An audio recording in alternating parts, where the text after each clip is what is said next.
Hi students, today I will be teaching you exponent. Last class I have explained you two laws. Now rest of the laws, then some examples and then exercises. I will give you one by one. Okay, so from the third law I am starting exponent. Now exponent, for second law we have written. Now x by y to the power minus m. If the power or exponent is negative, then this will become reciprocal. It will be y by x to the power n. Suppose 3 by 5 to the power minus 2.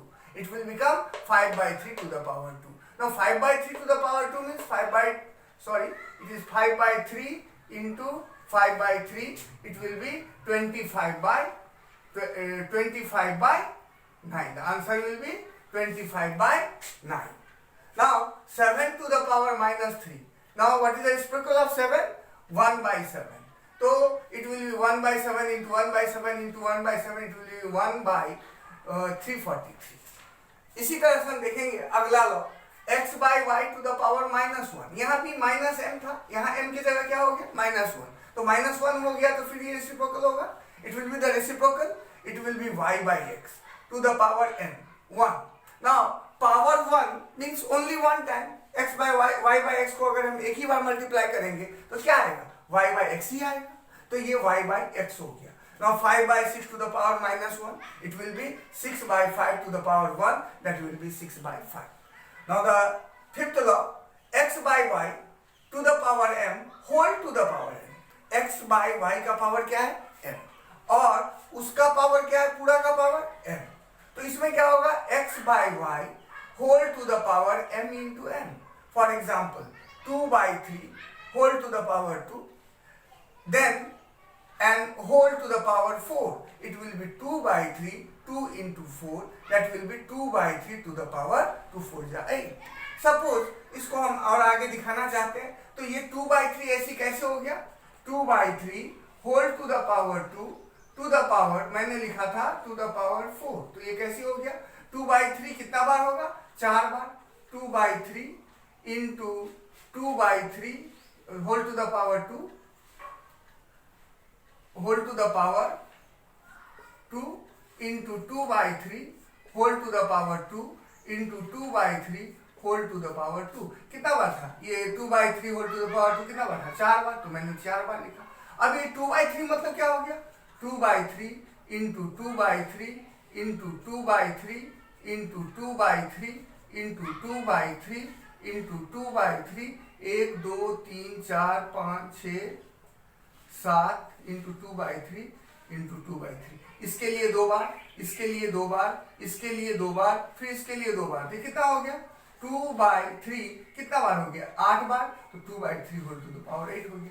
तो ये मुझे बहुत लंबा लिखना पड़ेगा. अगर हम directly formula use करेंगे तो हम डायरेक्टली ये लिख सकते हैं. तो ये कुछ लॉज अगर आप याद रखेंगे तो इजीली आपका क्वेश्चंस बन जाएंगे, बहुत इजीली शॉर्ट पीरियड में और इजीली बनेंगे. अब देखिए यहाँ पे x to the power y, x by y whole to the power 0 equal to 1. यहाँ मैंने क्या लिखा? x by y whole to the power 0 equal to 1. यानी कि किसी भी नंबर का अगर पावर 0 हो तो आंसर क्या होगा? 1 होगा. चाहे कुछ भी हो, नेगेटिव नंबर हो, पॉजिटिव नंबर हो, फ्रैक्शन हो. मैंने यहाँ लिखा 2 by 3, उसका पावर क्या था? 0. आंसर क्या होगा? 1. 5 का पावर क्या है? 0. आंसर क्या हुआ? 1. माइनस 127 का पावर क्या है? 0. आंसर क्या हुआ? 1. तो इसका आंसर हमेशा अगर पावर अगर 0 होता है, एक्सपोनेंट अगर 0 होता है तो कितना आंसर आएगा? 1 आएगा. अब इसको हम प्रूव कर रहे हैं. कैसे प्रूव करेंगे? x to the power 0 equal to 1 prove कीजिए. अब x to the power 0, मैं 0 को कुछ भी लिख सकता हूँ. m minus m, a minus a, b minus b, कुछ भी लिख सकता हूँ. तो मैंने लिखा x to the power 0 को मैं x to the power m minus m लिखा. अब m माइनस m आपने अगर सेकेंड लॉ देखा होगा तो उसमें क्या था? x to the power x to the power m minus n था. यहाँ पे m माइनस m है तो मैं उसको m by m लिख सकता हूँ. और अगर बेस और न्यूमरेटर डिनोमिनेटर अगर दोनों सेम हो तो क्या हो जाता है? वो कैंसिल हो जाता है, कैंसिल होकर 1 हो जाता है. इसलिए इसका आंसर क्या आएगा? 1 आएगा.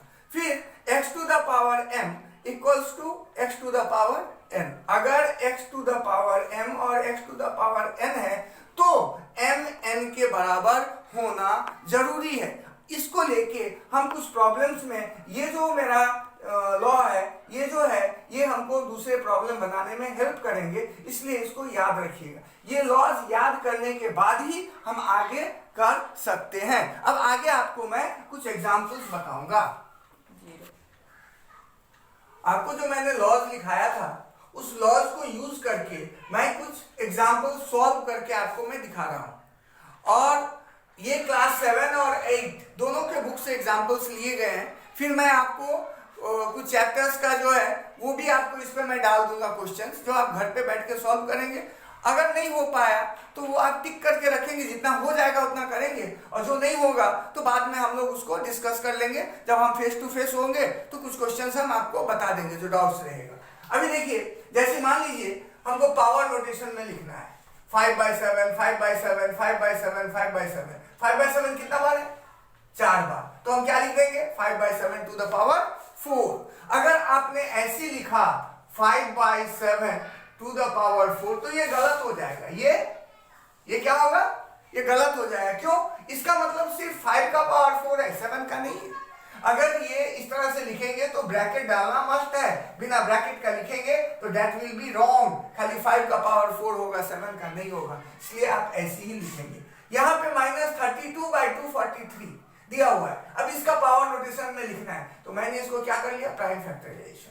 प्राइम फैक्टराइजेशन किया तो 2 5 बार आया, 3 5 बार आया, तो ये नेगेटिव था, 5 बार आया। मैंने -2/3 -2/3 -2/3 -2/3। अब 5 बार इंटू करेंगे 32, 5 बार इंटू करेंगे 243। तो मैं इसको -2/3 टू द पावर क्या लिख सकते हैं? टू द पावर 5 लिख सकते हैं। 5 बार किया मैंने, टू द पावर 5 लिख दिया मैंने। अब देखिए, फाइंड द वैल्यू ऑफ। अभी मैंने आपको बताया था कि किसी भी नंबर का पावर अगर 0 होगा तो उसका वैल्यू क्या होगा? 1। तो 4 to the power 0 plus 5 to the power 0। तो 4 टू द पावर 0 मतलब क्या? 1। 5 टू द पावर 0 मतलब भी 1, तो 1 + 1 2 हो गया। 7 टू द पावर 0 मतलब 1, 13 टू द पावर 0 मतलब 1, तो 1 × 1 कितना हो गया? 1 हो गया। यहाँ क्या था? 45 × 9 to the power 0 plus 5 to the power 0। अब 45 टू द पावर 0 क्या हो गया? 1 into 9 to the power 0 1, 5 to the power 0 1, तो ये कितना हो गया? 1 + 1 2, 1 × 2 2 हो गया। अब यहाँ देखिए 4/3 to the power -1 -1/4 to the power -1 whole to the power -1। अब 4/3 टू द पावर -1 मतलब क्या होगा? 3/4। रेसिप्रोकल हो गया, नेगेटिव पावर था। 4/1 का क्या हो गया? 1/4 का क्या हो गया? 4/1। पूरा का पावर क्या था? -1। हम ब्रैकेट का अंदर का पहले सॉल्व करते हैं। यहाँ एलसीएम क्या होगा? 4 4 4 16 और ये 3 3 - 16 कितना हो गया? -13/4। उसका पावर क्या था? नेगेटिव -1। तो -1 था तो ये रेसिप्रोकल हो जाएगा। ये क्या हो गया? 4/30। तो आंसर क्या हो गया? -4/30। अब यहाँ देखिए 4/3 to the power -3 into 4/3 to the power -2। दोनों में बेस क्या है? सेम है, रेसिप्रोकल अलग है, यानी सॉरी बेस सेम है, पावर अलग है। अब 4/3 हो गया -3, दोनों का पावर क्या हो जाएगा? ऐड हो जाएगा। -3 + -2 कितना हो जाएगा? ये हो जाएगा -5। तो ये हो गया 3/4 टू द पावर 5। 3 का पावर 5 243 और 4 का पावर 5 अगर होगा तो 1024। आंसर हो गया 243/1024। अब यहाँ देखिए -3/4 to the power 3 -5/2 to the power 3 into 4 to the power 2। अब ये देखिए -3 को अगर 3 टाइम्स मल्टीप्लाई करेंगे तो -27 और 4 4 जा 16 4 जा 64 -125/8 हो गया ये, और ये 4 का स्क्वायर 16 हो गया। अब इन दोनों को हम क्या करेंगे? इन दोनों को हम सब्ट्रैक्ट करेंगे। अब देखिए यहाँ नेगेटिव ये दोनों क्या हो जाएगा? पॉजिटिव हो जाएगा। अब मैंने एलसीएम निकाला 64 27 -27 प्लस यहाँ पे माइनस माइनस प्लस हो गया। 64 को अगर 8 से डिवाइड करेंगे तो कितना आएगा?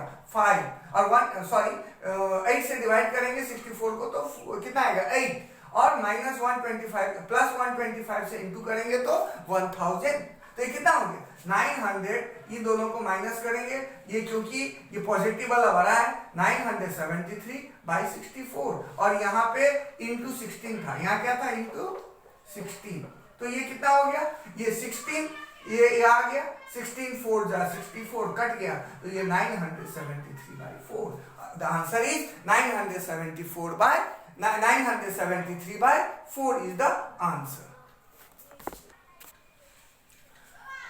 और कुछ एग्जांपल्स मैं नेक्स्ट क्लास में फिर से आपको मैं दे दूंगा, कुछ एग्जांपल्स और 8-10 एग्जांपल और लिख दूंगा, फिर उसके बाद मैं आपको कुछ एक्सरसाइज का क्वेश्चंस भी दे दूंगा। उससे पहले मुझे चैप्टर खत्म करने दो, next I will give you the questions. अभी इतना आप लॉज और ये एग्जांपल्स फिर से बिना देख के सॉल्व करना और देख लेना, अगर बन जाता है तो फिर एग्जांपल्स, अगर एक्सरसाइजेस जो हम देंगे वो आपको करने के लिए इजी होगा, ठीक है। तो नेक्स्ट मैं अगले क्लास में